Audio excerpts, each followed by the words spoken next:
YouTube, what is good, man? What is good? July 2nd is the second day of the new quarter, and god damn it, I said we would be back when something happened, and god damn it, we're back because something done motherfucking happened. Look at the way these charts are shaping up, man. What? First off, if you were not here yesterday in yesterday's video, you missed this, called the stone cold fucking bottom of this move, and pretty much played out exactly as I expected it to. Came up a little bit faster than anticipated, but yeah, we were talking about yesterday how ETH was we were wanting to see it hold this level, sweep these lows, and immediately reverse back. Boom, got exactly what we wanted out of ETH. Bitcoin, same exact thing. I was telling y'all yesterday, we wanted to see this level hold if it got down into here. Otherwise, we were retesting the breakout level. So we'd want to see it start forming some support around here. What it do? Fake the breakdown. Boom. Immediately jetted to the upside. Everything is suddenly looking extraordinary. It's crazy what one day in crypto can do, man. It is crazy what one day in crypto can do, right? Everything is looking extraordinary now. Look at this. Bitcoin just had this is going to finish the day off as a bullish engulfing. Hopefully, right? We need to still finish this day. We need to close above about 108,800. I think if we can close above there, we're easily going to be retesting these all-time highs soon. But there's still 2 hours left, right? There's still 2 hours left in the day. So for all intents and purposes, we could potentially still close back below 108,768, and then that would signify to me that we probably still have some ranging to do. But if we get a strong close like this, around 109,400, 500, whatever, man, I just don't see how the next day or the next couple of days don't come with a back test and a break higher. And, I think we probably just forego this area and just go straight to testing all-time highs, in my opinion. Because if anything, we got some stops above here, right? Those stops get liquidated. Price is going to move up. Boom, price is going to move up. And then we could get some expansion. Bro, we're on the cusp. We are on the cusp. We are on the literal brink, man. We are on the fucking brink. Bitcoin is looking excellent right now. This consolidation here on top of all-time highs, previous all-time highs, is a good thing in my opinion. We've had situations before where obviously we wicked up here and then we couldn't hold, and then that started the breakdown, right? That started our breakdown to 76K, but I don't know. I don't foresee that happening. I think we get back to the top of this range here, which again, we still have a little bit of work to do, right? We could potentially hit 110 and reject off, and now this is developed into the new range. I mean, it's really about the same range as it's been. But I think the more likely scenario, especially with FOMC on Thursday, is that we're going to get some kind of surprise news that is going to send us off to the races. And we get up out of here. Hey, my last video, the thumbnail was not clickbait. I think that 120K is imminent. I think we get to 120K swiftly. We do have some work to do, right? We still got to break above 110. We still got to break and close above 111,800 or about 112,000. But this is some serious work. This is a serious leg that Bitcoin is putting in right now. This looks wonderful. So we'll have to see if we're going to get follow through, right? Depending on how this day closes. Again, for example's sake, if we close here, we're going to need to see some sort of retracement, right? Hopefully it's not too deep. A retracement like this, is not good. We need a retracement that is rather shallow, break above the high, and we need to close the day above 110,000. That would be an excellent start, right? It's possible that we get into this area and then we reject, right? So then we form some sort of wick like this, something crazy like that. If it formed like that, I would expect that we probably go sideways for a little bit until we can get up out of there. But if we were to finish more like this, right? Maybe let me make that bullish. Let me make that a bullish. We don't want no gay bear shit on this chart right now. So if we were to finish something like this, I still want to see a little bit of a wick. It doesn't have to be huge, but you know, big enough to be able to say that it wasn't like a full body finish and then there's no range at the top, right? We want a little bit of range, and then the next one should be able to continue pushing up as well. So we'll see. We'll have to see how the rest of the week develops. But this is a great start, right? This is a great start. I can't be anything other than bullish right now, right? We had, again, a breakdown below support, and immediately as soon as Tuesday's or Wednesday's candle opened up, the second day of July's candle opened up, boom, we shoot right the fuck up, right? This is great. This is a great way to start the week. Right? Wait, is today Tuesday or Wednesday? Holy shit, today is Wednesday. Oh my lord. Bro, I've been thinking all day has been Tuesday. That's fucking crazy. That is nuts. Well, shit, it's Wednesday. Tomorrow we got FOMC shit. And then we do have a holiday, right? We have Friday as a holiday, of course, for the 4th of July.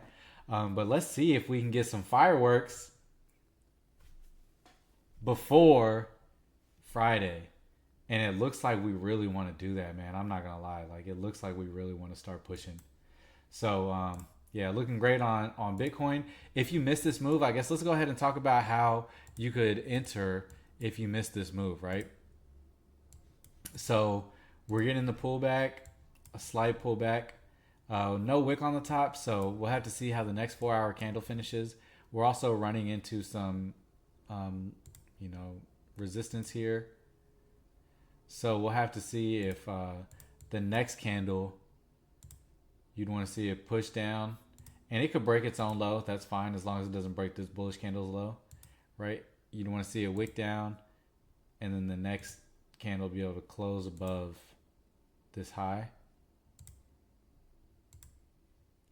And that would be a good, in my opinion, signal that we're probably going to come and fill the rest of this area. And we could get some rejections here, obviously, right? We've had 1, 2, 3, 4, almost 5.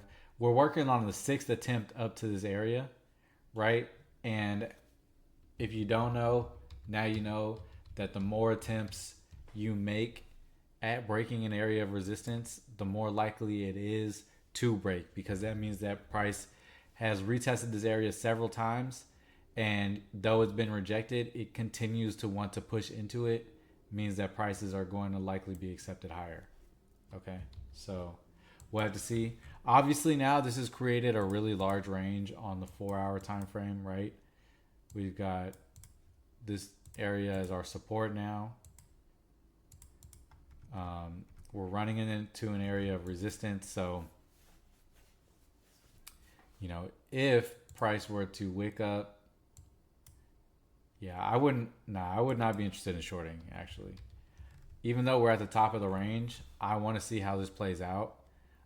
So I'm not interested in shorting here. What I would need to see, again, is if we close this candle bearish, the next candle has just got to break and close above this high. And that's a bullish signal, in my opinion. Okay.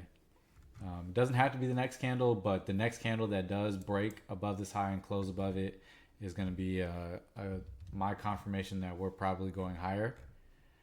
All right, but on the 1 hour, okay, so on the 1 hour, we got a little bit of context here. Right now, we formed support already here, right? So if on the lower time frame, we get a close like this below this area, okay, then we have range to run back towards 107,380. Okay. So maybe, we don't have to run all the way back down here, right? It could just stop somewhere. Could form some support down lower around 108,000. But You know, if price were to close below this area of consolidation, then it might be an okay idea to take a scalp short.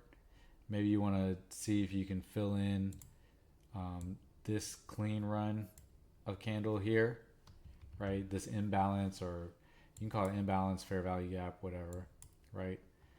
Maybe we come back in and we retest here, and this is where you want to look to get long at instead, if you don't feel like shorting is the right thing to do, right? Which, me personally, I'm not interested in shorting, so I'm only looking for ways to get buys in right now. So for me, either we close above 109,775, and that's going to be the confirmation to go higher, or we form some support lower, you know, down here in an attempt to come back up and go higher. So, you know, yeah, that's what I'm looking for right now on the corn. That's what I'd be looking for on the corn. But again, you know, so long as we finish in or around the area we are now, closing above all of this resistance, which this candle couldn't do, this candle couldn't do, this candle, this candle, this candle, this candle, none of these candles could close above this area. The first, if we can get this candle to close above here, I think 112,000 first is easily in the works, and then we'll see how we go from there. All right, but again, keep in mind that the daily candle is going to be closing in 2 hours, and we'll need to see a wick down on the daily candle, right? So don't be so honed in on lower time frame, right, that you forget, right, that the daily candle is going to be printed. So we could push down like this and create a wick, and then price finish back up in this area, create like some kind of doji, right? That would be a crazy good signal to go long. You know, anything could happen, right? But just be mindful of the fact that the next daily candle's lower wick has to form, and then we have to break above the candle's high for a safe confirmation to go higher, or else we'll be looking for support forming on lower time frames in the wick that we think could take us back to the top of the candle, and then through, right? Cool. So that was Bitcoin. Ethereum, like I've been telling y'all, Ethereum had been printing a really, really clean range, and that we could not get short here. Yesterday was not the time to get short, right? I literally told y'all from the get-go, I said, this area of support is not where you look to go short. You needed to go short up towards the top of the range, right? Here's where you look to get long. What I expected to see was these lows get swept, and then we would V reverse up out of there. I literally said that, and we did exactly that. Now, obviously, I didn't catch the bottom of this move because it happened overnight, right? This is what, at 7 p.m. Okay, so by the time that this is going on, I'm not even looking at the charts, right? I'm not even looking at the charts. And then I missed the move this morning here immediately, but I got in for a quick little scalp here up to the top of this range at 25.71, right? So that was not a bad move. It was almost $70, and XRP I was in from the break of that high, and closed 90% at 228, and I'm holding 10% still on that one. So, you know, these were the ones that I was really expecting to move swiftly. I thought that ETH had been printing a really clean range, and that we've been trading this range really cleanly. And again, I said until we got a break below this level, I was not interested in going short here. And so V reverse right on out of there. And as I told y'all, there was no reason to look at anything else until Bitcoin and Ethereum got moving, because the rest of the market gets moving with Bitcoin and Ethereum. Well, there you have it. There you have it. We got 1, 2, 3, 4, 5, 6, 7, 8, 9, 10, 11, 12, 13, 14 candles worth taking out not 14 candles worth, but you know what I'm saying. Like we had like 8 days worth of price action taken out, and then we've taken all of the last 14 days back in one candle. So this looks good. We could again get a retest right down into this area before we get going. We could just wick down and just keep going straight through. I think that ETH is going to be seeing $3,000 within the next week or so. It just looks like 3K is on the horizon. Looks like 3K is on the horizon with ETH. Okay, so we obviously got the top of the range. Let's see. Top of the range there at about 28.90. All right. We printed a really nice V bottom reversal. So retest of the breakout level could happen. It's not necessary for it to continue moving up, but I think at the very least 28.80 by the end of the week. All right, maybe that's tomorrow. Maybe Friday we do get up a little pump that brings us to the top of the channel, but I think that at least 28.80 is in the scope for Ethereum. All right, so again, if we were to finish this 4 hour like this here, you could wait for the next 4 hour candle to create a wick that doesn't break this low and then break above the high. That would be your entry to take at least up to this area, 26.80. See if maybe like New York session pulls back or something and you can get back in. It could look something like that. Who knows? Or if the next 4 hour candle breaks down this way, breaks this low, you just wait for the next candle maybe to form something like some kind of doji or something, and then the candle after you can get in on a break of the high here, at least retesting the top, and then potentially up to 26.80 or so. That was a terrible line, but right, just kind of gotta envision what could happen, right? You just gotta think about what could happen. So price, if we break this low, price could easily come back and retest the breakout level, and then start to form some support. But it's not necessary that it gets that low. Maybe it only comes down to like 25.50 or something, right? But you just want to see price start to, if we break below here, see price trade down a little lower and then form some support, some type of bullish support, right?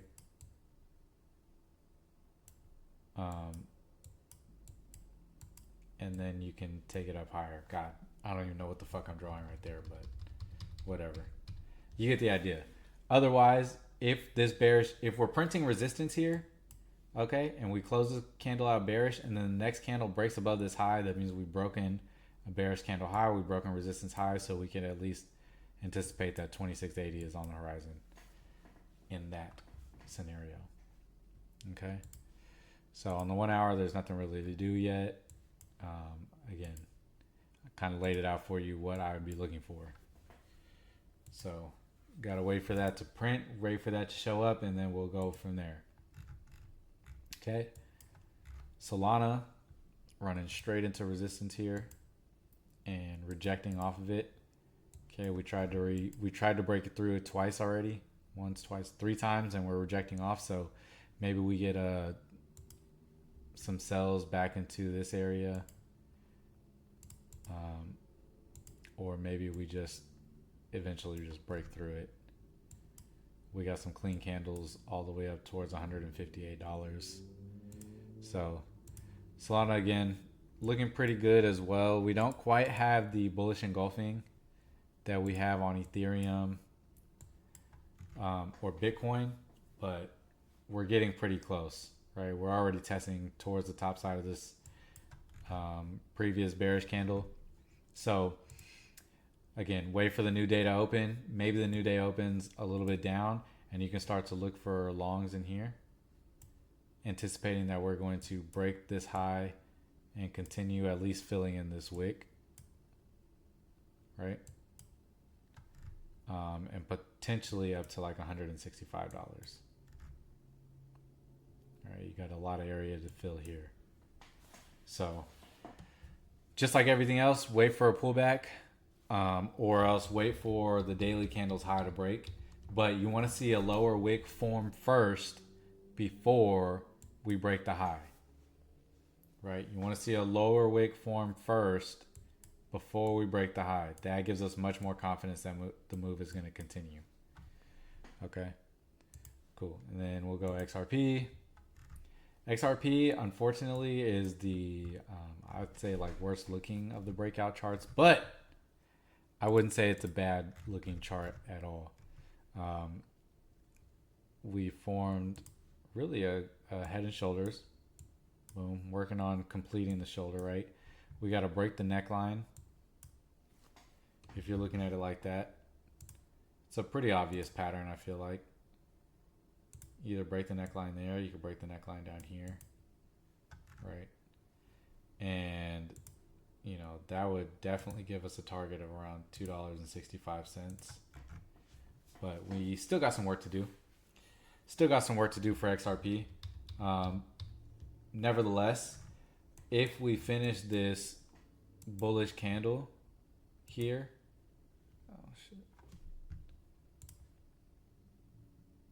if we finish this out as a really nice bullish candle, I would prefer to finish above like 2550, 2600. That'll give me a lot more confidence. But then we've got higher lows being printed, right? We're still closing above, so we want to get above here. Maybe, I don't even know if we need to form another higher low. Just get the fuck out of here. Just get above there. That would be great. But I think right now XRP is setting up really nicely. On the daily, setting up nicely. On the 4 hour, we're getting a pullback already, right? So go ahead and mark this out as resistance.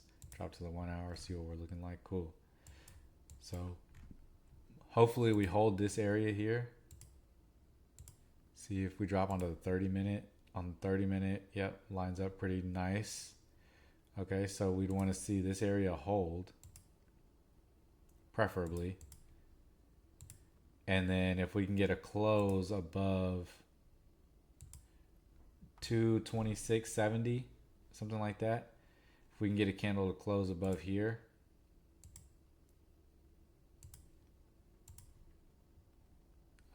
that would be ideal for a continued move to fill this wick and potentially to fill up there first to 232. Fill to the, what is that, the 4 hour high? Is that the previous daily high too? Yeah, sure is. Previous daily high. Then you get to Monday's high. So let's be the weekly high. So that's what I would prefer to see. I want to see it open or close above here. That would give me indication that buying pressure is on. And so I think that we could at least fill the 232.50 first. That's the weekly high, and potentially higher. You know, we've got some resistance around the 236 area. Right, this is like a really strong area of resistance here. This is a really strong area of resistance. And then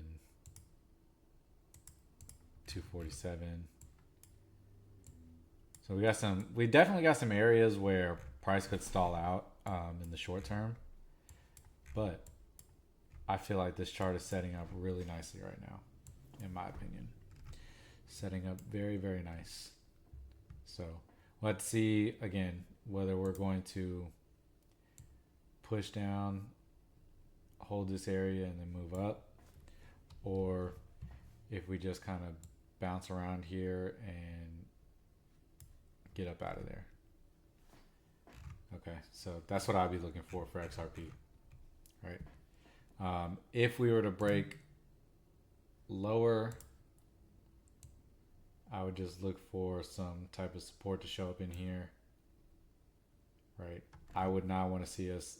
Really, I don't want to see this happen at all. I wouldn't want to see us break down like this, but I mean, it's not out of the realm of possibility, especially with XRP. Obviously, y'all can see it, like we get pumps and then full retraces all the time. So if it pumped and full retraced and then bottomed out, that would not be a surprise.